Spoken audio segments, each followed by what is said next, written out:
Hello, everybody. Welcome back to Top Bins with Twins. This is Paul and Luke checking in with you, and happy holidays, everybody. Happy holidays, guys. It is an exciting time of the year for everyone. There's snow in the air if you're in a cold region of the world. Depending on where you live. Depending on which hemisphere. Yeah. But not here in Florida. We don't get snow here. That doesn't happen.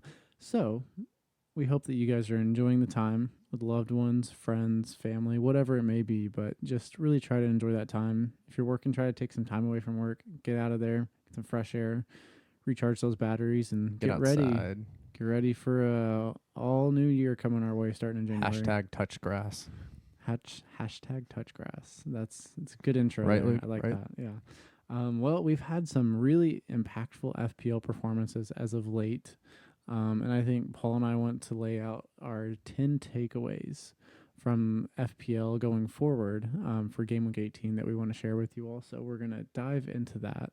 But first, Paul, how are you doing? I'm doing okay. I'm doing all right. It's that time of the year, just busy with a lot of things, and Paul was a little silly last weekend and got a little way too hungover. So I'm just a little way too hungover. Yeah. That seems like an oxymoron. A little way too hungover. Yeah, it probably is. But I had a great weekend, so it's fine. Yeah. No, that's okay. That's right. Excellent. I love to hear that. Thank you for sharing with the audience. It's very kind. Yeah. How are you doing, Luke? I'm doing good. Balancing a lot of different, juggling a lot of different things in the air right now, but at the same time, doing great. Really enjoying watching some Premier League fixtures on the weekends and getting some midweek action in as well. Mm-hmm. Love having so much football on the TV at the moment. Yeah, dude, that's honestly, really nice. that's, to me, it's like, of course, the holiday season is awesome and everything, but to just have constant Premier League games, it like adds so much to each day in and out. It really does. Especially, I'm lucky right now where I have time to watch all of that stuff, and you do sometimes, but to have the ability to just sit down and watch a Premier League match on like a Wednesday really makes the week so much better, in my opinion. Yeah, for sure does. And there's a lot of great things with the holidays, and the football is one of them as well. Yeah, we're absolute fiends for this shit too. So no. So what can we say? It is what it is. We're fiending for a foul like Draymond Green is for a technical. Oh God. Let's not we'll touch avoid on that Draymond reference, on the right? pod. But there's lots of interesting developments going on in FPL right now where a lot of things are changing. Erling Haaland being out has really kind of thrown things up in the air, and then we have a suspended match that's up in there that has absolutely ripped apart the Twitter world. Mm-hmm. That there's people on lots of different Everybody sides has here, their own take and on it. We don't need to delve into that. I think that that has been well discussed already, so no need to touch on that. But lots of impactful performances last weekend that are going to kind of shape how people are going to be going forward with their teams. So I think that's enough of a little preview for you guys there. And what from here, we'll take a little break and come right back. And real quick, Paul has a point. We just want to touch on this real quick. Yeah. That Luton Town, the player that collapsed during that match, Tom Lockyer, he is apparently in stable condition, still in the hospital. So just so everybody knows, a little update on that situation for you, that he's stable in the hospital. Luton kind of put out a statement where they were saying that he was stable, but that to respect all the wishes. So just so we don't want to dive into that or do too much with that, but just so everybody knows that he's in stable condition and it's kind of in the air where it's going to go, the whole situation. Within this topic, there's a point that I want to make that's very much a subtopic and not really going to grab the headlines out of anything that happened in this, but I really want to applaud the camera crew and the production teams that were there at Kenilworth Road on that day, right? Because we've seen instances in the past where a player collapses and they proceed to film the entirety of the duration of that. Luckily, they very quickly realized what was going on and took the camera off the pitch very quickly. And there was no prolonged or really kind of detailed examination of what was going on. And I want to applaud them for that. That is not something that should be shown on TV. If you're there at the ground, that is more than impactful enough, and seeing people's reactions is more than enough for anyone to see. So applause and flowers to the people that were working there. They did a good job of managing a very stressful and intense situation. Yeah, it's It's really difficult to manage, especially when you're in the entertainment business and you want to keep people updated. But at the end of the day, it's not their place. It's imagine being a family member watching that match. Like that's just not.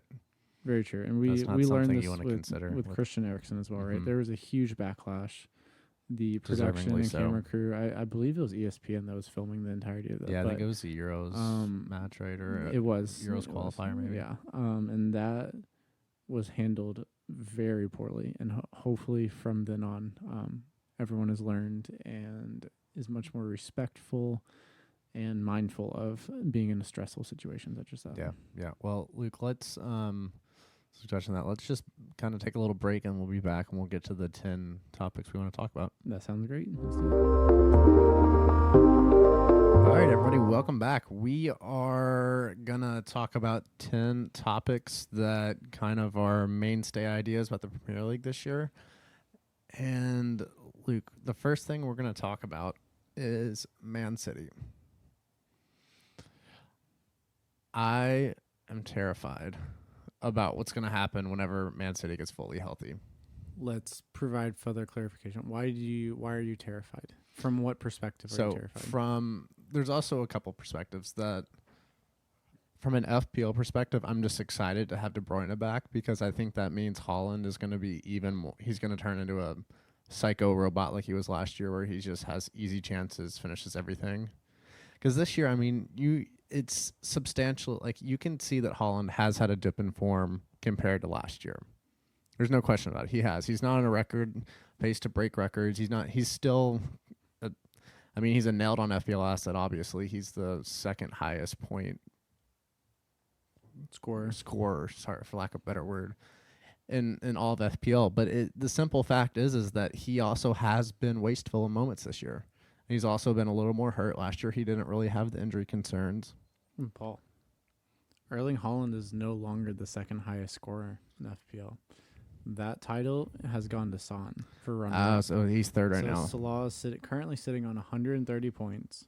Son has 115, and Haaland sitting at a measly 112 with Ollie Watkins at 108. Mm-hmm. So Watkins is only 4 points behind Haaland, which imagine last year us thinking that. It's pretty crazy. Yeah, there's another point we have I'm going to touch on later in the podcast. It kind of goes into the mainstay players, and I think the people at the top of FPL, like, how can they not be mainstays in your team, Yeah. That's just simple conversation. No, but for sure. To get back to City,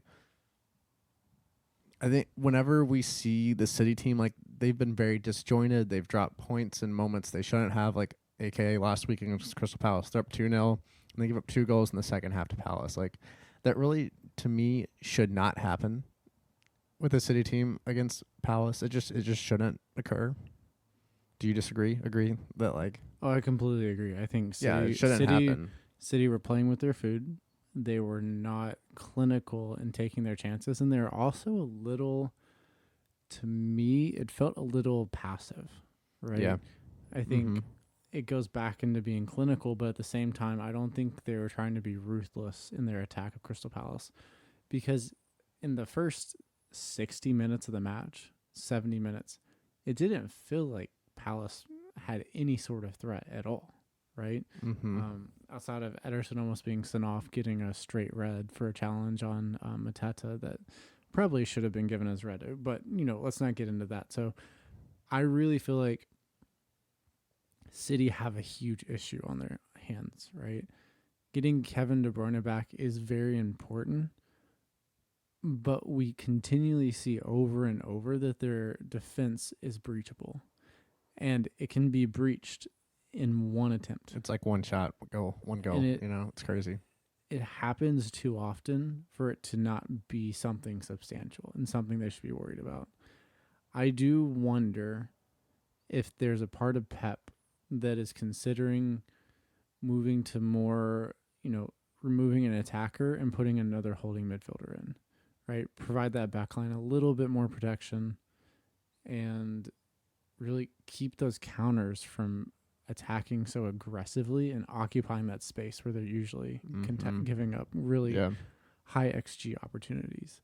On top of that as well, though, from an attacking perspective for City, I think it's going to become a lot more difficult for us to predict who's starting because Alvarez and Foden will probably no longer be locked in to be starting week in, week out. That's been nice. It's been great. But with KDB coming back, that's going to have a huge influence on especially Alvarez, I'd say. on Alvarez. But at the same time, I think with Doku being back and then all that, we could see Grealish maybe playing some right wing, Doku playing some right wing. But the rotation's going to come. Pep Roulette's going to be very strong at certain parts of the season with KDB back. I think KDB is going to be rested very significantly as well because ultimately you want him playing in a UCL semifinal, right? Yeah. That's what City's target is. I really think that as far as City go, they probably view this as we could win the Premier League or we could win another Champions League, which I think is their target. Right now. I mean, so I kind of pulled up the tables from this year and last year at this point. And so Arsenal right now are, 5 points ahead of Man City. Arsenal in first place at 39. City are in fourth place at 34. This time last year, Arsenal were in first place with 43 points, and Manchester City was in second place at 36. So honestly, if you look at it, we're kind of almost in the same place as we were last year. Arsenal was just a little farther ahead. So, I mean, it's a situation where, City are going to put it together eventually. Pep's too good of a coach. They have too much talent. They're going to put it together. There's no doubt about it. So, I think as FPL managers, we just have to keep our eye out for we know about Haaland. We know if KDB comes back, he can be a good option. But to see the other players that kind of rise up whenever Pep finds his true starting 11 that he really likes. I think by the end of the season, if he's locked in the starting 11, I think Doku could be someone who's, higher than 50% owned in the game. Yeah. With his ability to create and what that can do for the space he can create for Haaland, for KDB, for Foden, for all these other attackers, it makes them better, but he's going to be on the end of a lot of assists and chances created, in my opinion. Yeah, and I think it's going to be interesting to see if it's Foden or Alvarez that Pep ends up favoring. Because he's going to have to probably pick between one of those two to play with KDB. Yeah. And it's hard to say. I mean, I cannot even begin he's to got a like lot of I options. understand. He's got a lot of options. Yeah. He's a fascinating individual, that's for sure. So I guess we'll pivot into our second point here. And the point that we want to talk about here is Villa, right? Villa are a very hot team at the moment who are... So what is our point, though, Luke, to Well, what we're going to be talking about is Villa the second best team in the Premier League? And I think that it's open for debate, right? It seems like there are pretty clearly, in my opinion, 4 teams really who are differentiating themselves right now, right? You've got City, you've got Villa, you've got Liverpool, you've got Arsenal. All 4 of those teams have shown that they have the makings to be an elite team and to compete for the title. There are some others who are vying to try to do it, like Tottenham. If they were fully fit and healthy, I could easily group them into that. I think Newcastle too. Newcastle as well, right? But They're they right have there. so many injuries. There's, a lot of variables at consideration there. So what we're going to debate is Villa the second best team in the league. I would argue they're the best team in the league at home, and then say they're a top 6 team when they're playing away, in my opinion. Yeah. I think they're... I see your point about them playing at home. I don't think I really disagree with it.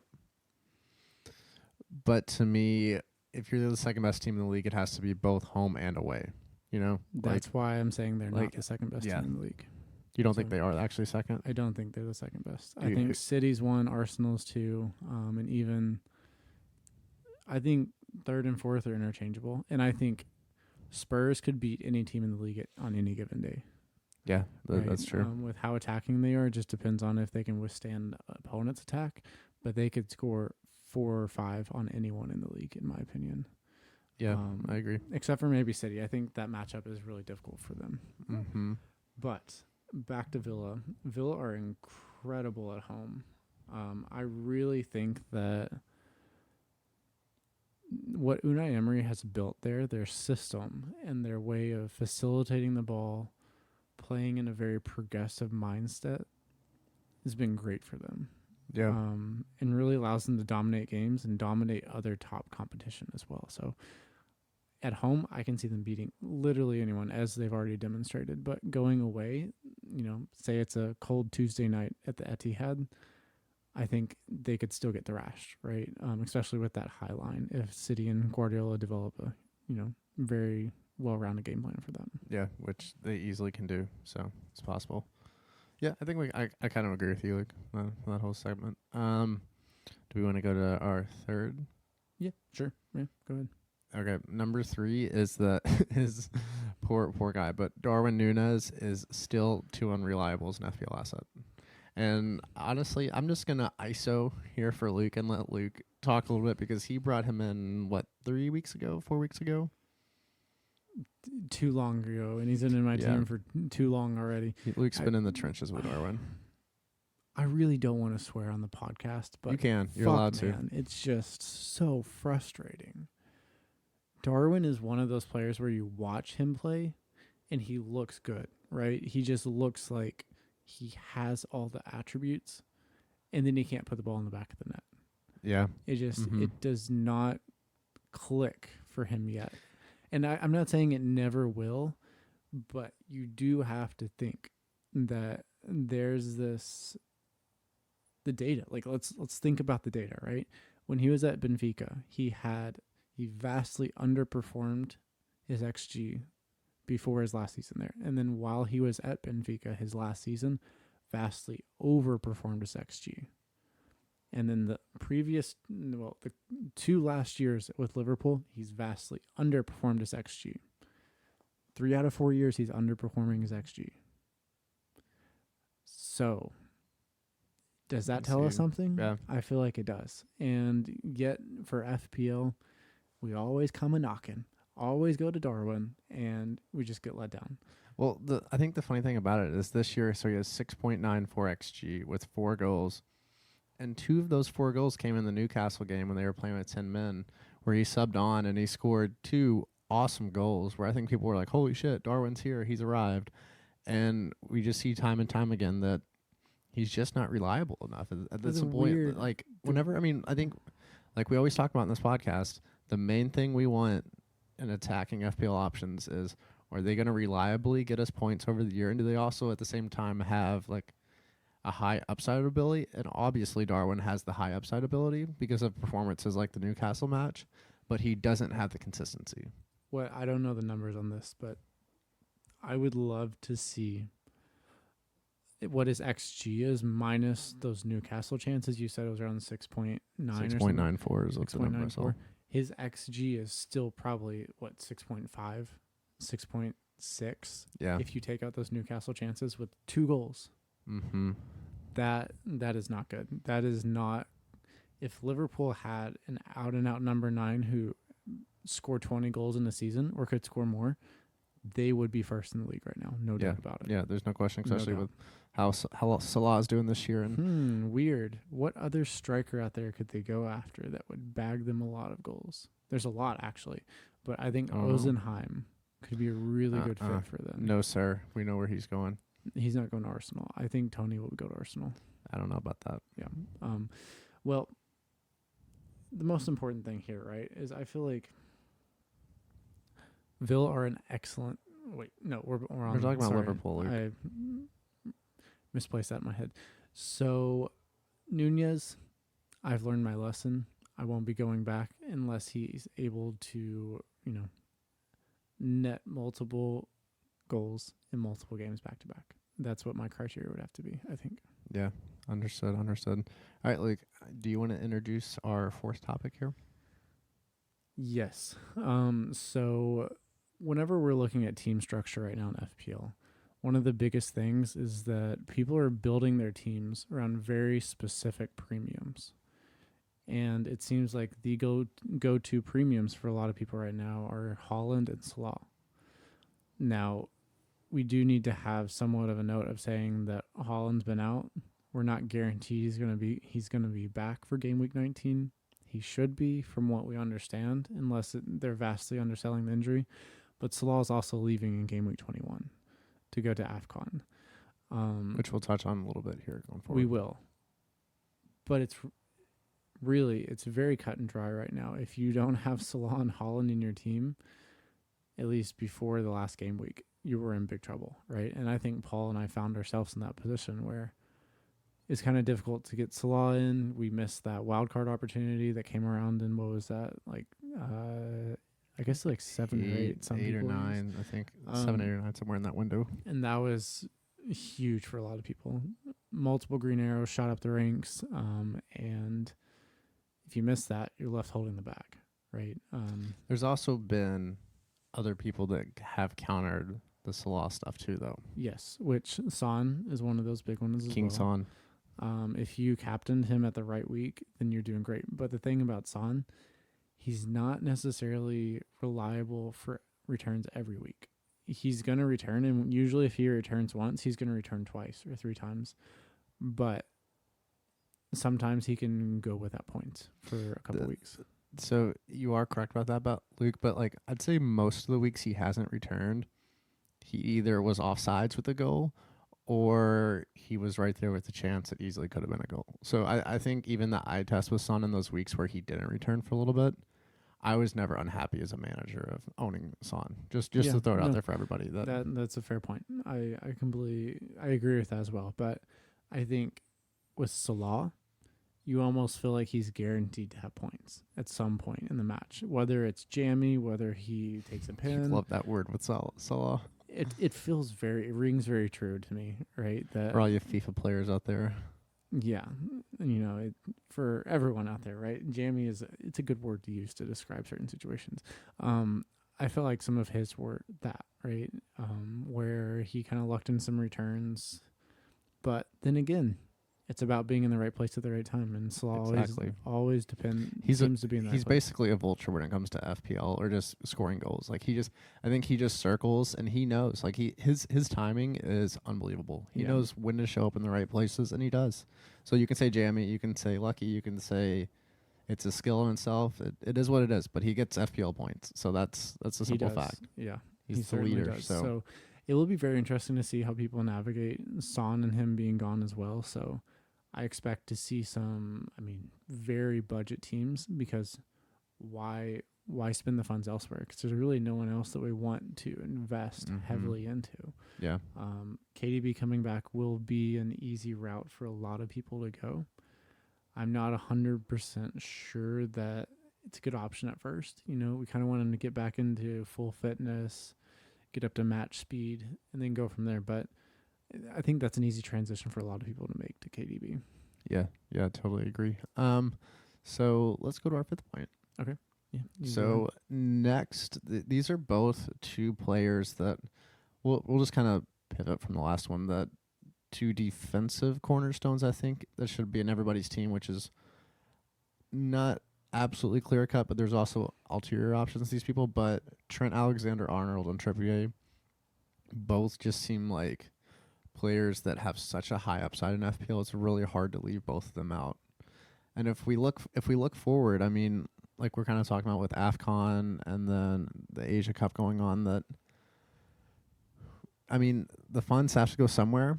So I think you're going to see people going really big at the back because, with forwards, we have Holland and then it's Watkins basically, which those 2 probably are going to be in a lot of people's teams. But at the back, like in the midfield, you're not going to have much money because, there's so many options spread across the board that, you really don't have to put that much value in your midfield. And you could just put those funds in the defense and have these players that are basically nailed on to get attacking returns and possibly clean sheets because they're on some of the best teams in the league.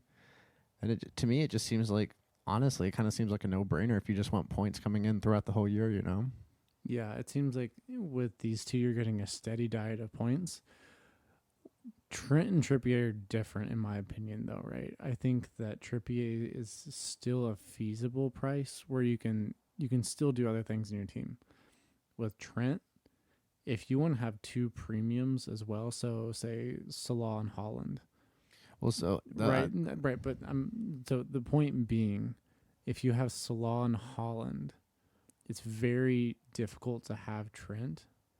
Trent could be an enabler for you to put him in as a bookmark for 21. Start at that place, and then when Slaw gets back, you could use Trent to help provide a lot of the funds to get back to Slaw. So there's a lot of enabler conversation there to be had. But I do think that Trippier is still a bit clear of Trent. I think that Newcastle are better defensively. If we look at the underlying stats for the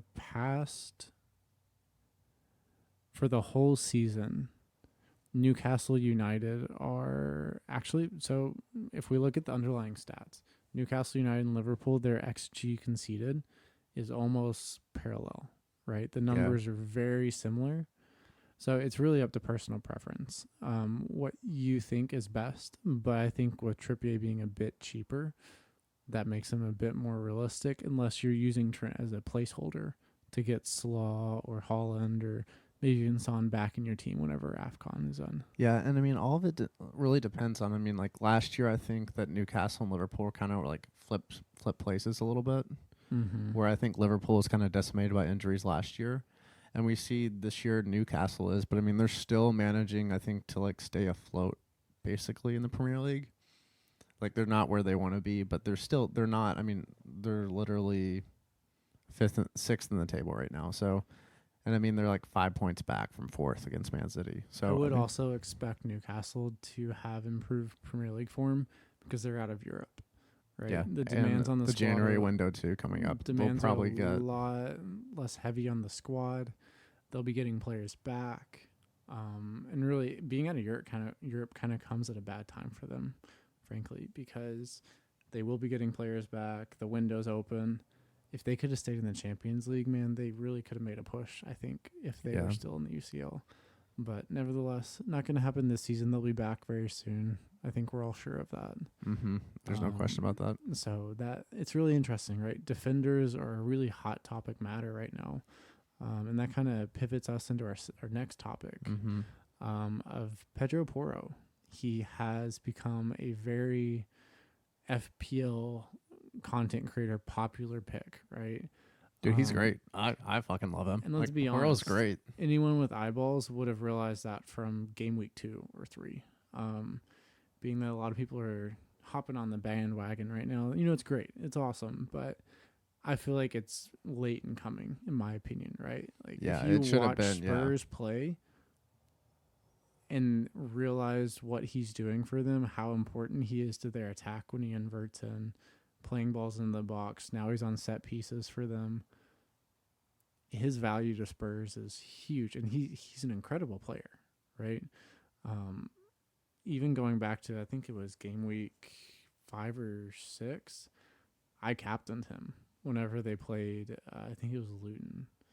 But, I mean, let's see what week that was. I mean, it was game week 8, right? They played Luton. I captained him. He almost scored 2 goals.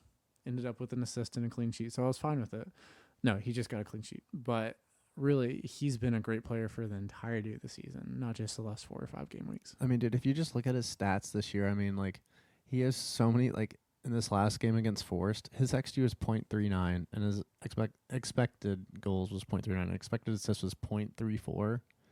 And, I mean, he got a clean sheet, but there's been so many matches where he's got assist results, or, like, even I don't think he scored a goal yet.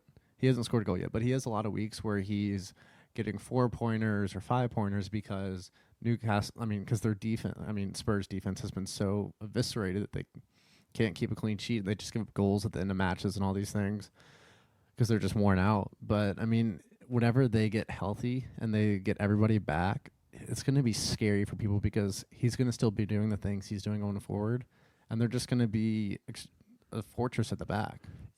I completely agree, right? But it's also how they play too. So with the high line, maybe they're just going to do that all year. I don't know. No, they're for sure going to continue the high. That's just how Ange likes to play. But I'm saying that, like, my counterpoint to Porro being really popular right now is one of the big reasons why he's popular now is because he's on set pieces. As soon as Madison comes back, Madison will, I'm sure, take back those duties. Yeah. So that's something to keep an eye on. When Madison comes back, Porro's value will drop a little bit, but he's still going to be a great hold for the rest of the season, in my opinion. I agree. Because Spurs will continue to get better.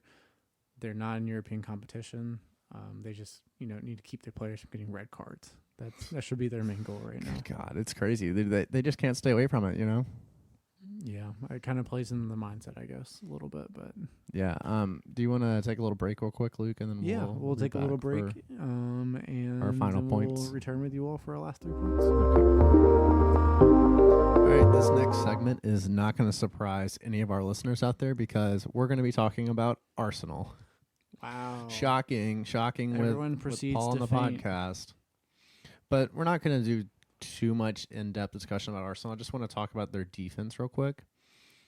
And in my opinion, I think they're the most solid defensive team in the league. And yes, I think sometimes they tend to give up stupid bullshit goals and it's difficult for them to keep clean sheets. But I think going forward, the healthier Arsenal get, they're just going to be better, especially with Rice in the midfield. I mean, dude, he covers so many things for them. And the way that he can, kind of break pressure and the way they just are, if you look at them, they're adapting to a team that's kind of like City where they just put a stranglehold on games.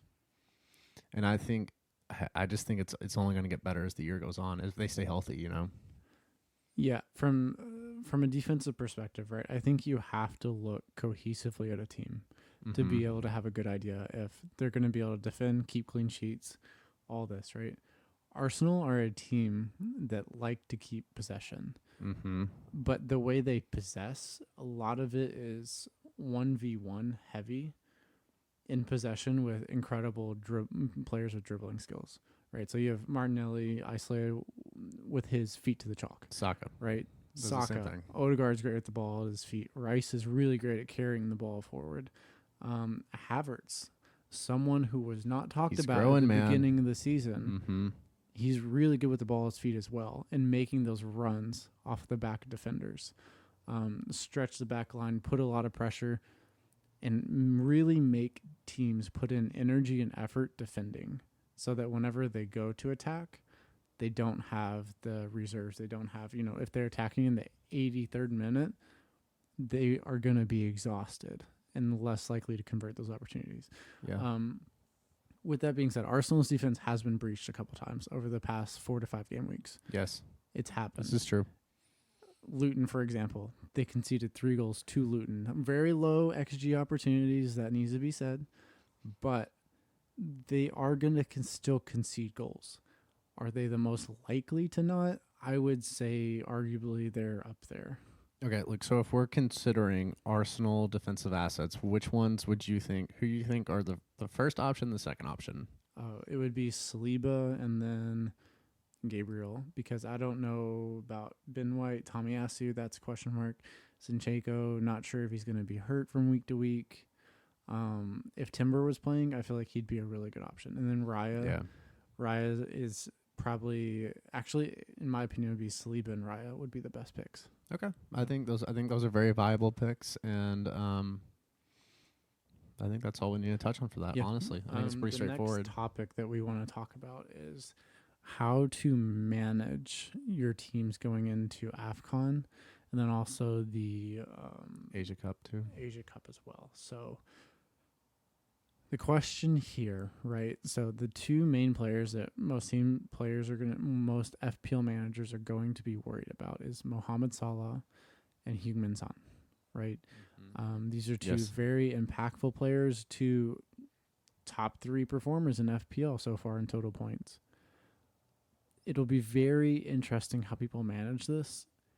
And in my opinion, the best way to manage your team is to enforce a kind of theoretical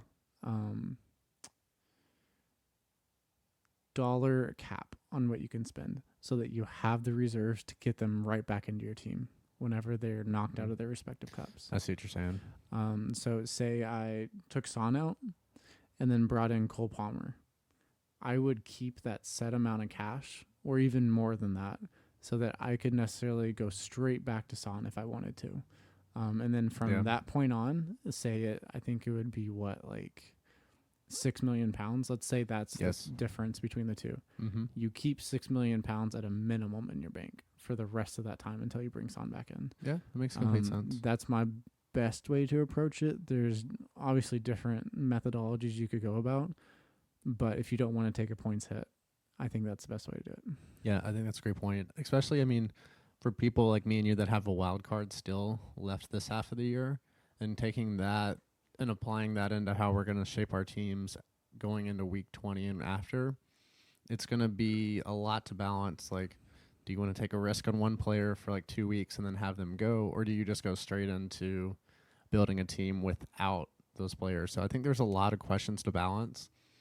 And I think Luke brought up a great point there about leaving the funds in your team to kind of giving yourself flexibility to bring in one of those players. Like if KDB's back healthy, then you could have him for a little while, try it out, and then function back to Salah or Son, however you want to move around. But it's just something to be aware of. We also, whenever it gets closer to the time, we can put stuff on our socials about the players that will be targeted by this, because there's also more players than the two we talked about that are on different teams throughout the Premier League.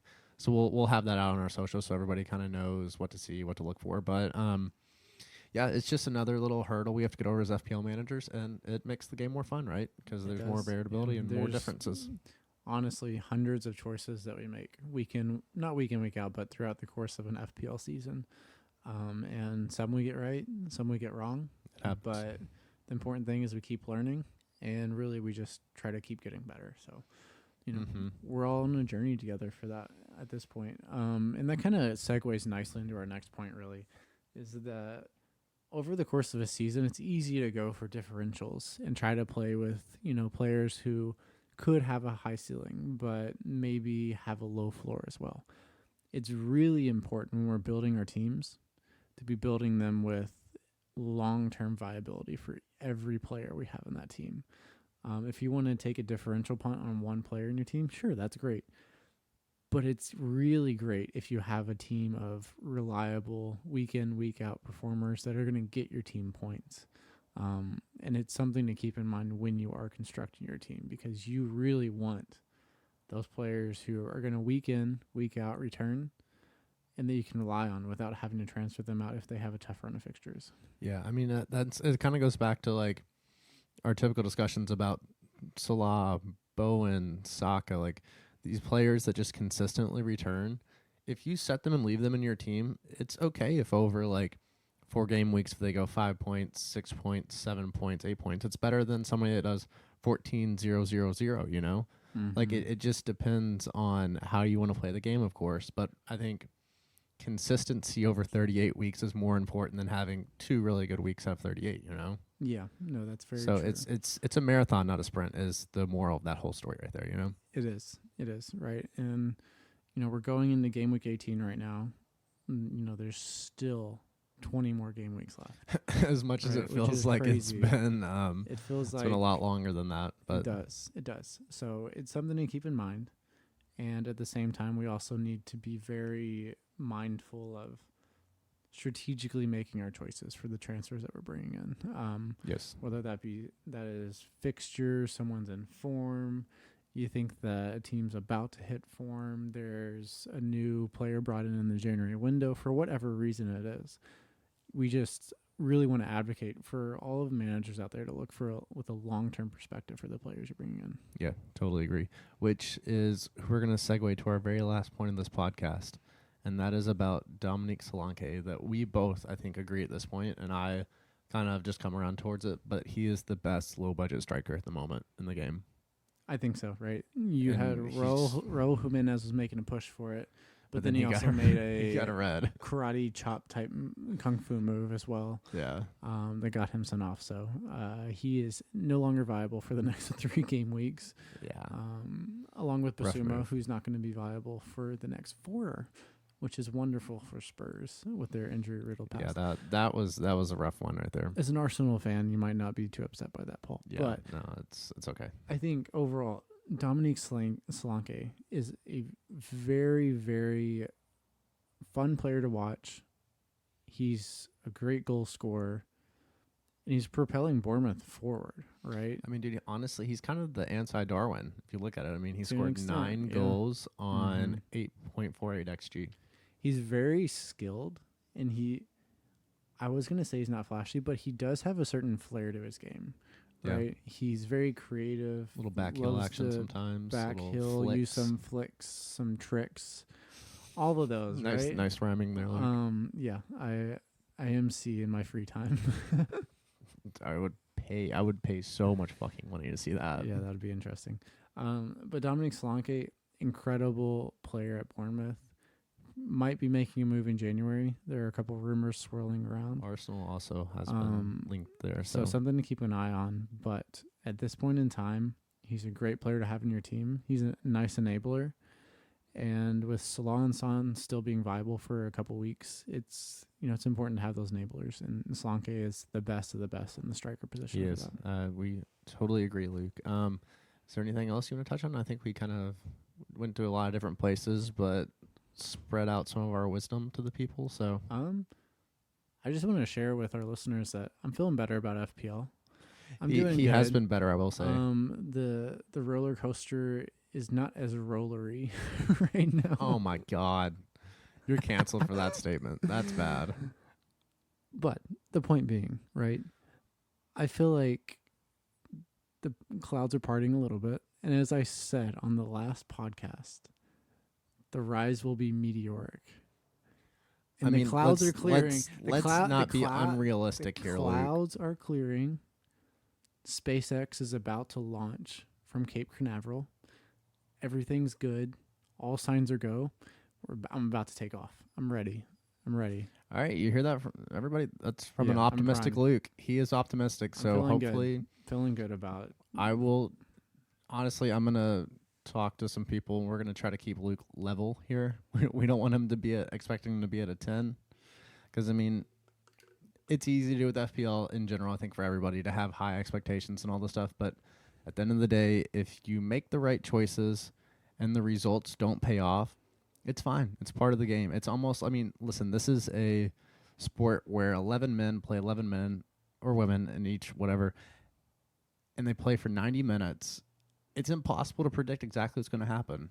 There's so many different variables. There's so many different things that happen that at the end of the day, we do the best we can, and nothing is expected. It is what it is. For sure. Well, everyone, we are wishing you all a very happy and festive holiday season. If you are participating in those holidays, if not, enjoy the time away from work if you're able to get that. And we really, really just want to wish you all, a great couple of days for the rest of the year. And thank you all for taking this journey with us. It's been great. We've really enjoyed growing the podcast over this past year, and we look forward to continuing to do so for many years. Yeah, no, absolutely. Thank you for everything, everybody, and we will talk to you soon, okay? Happy holidays.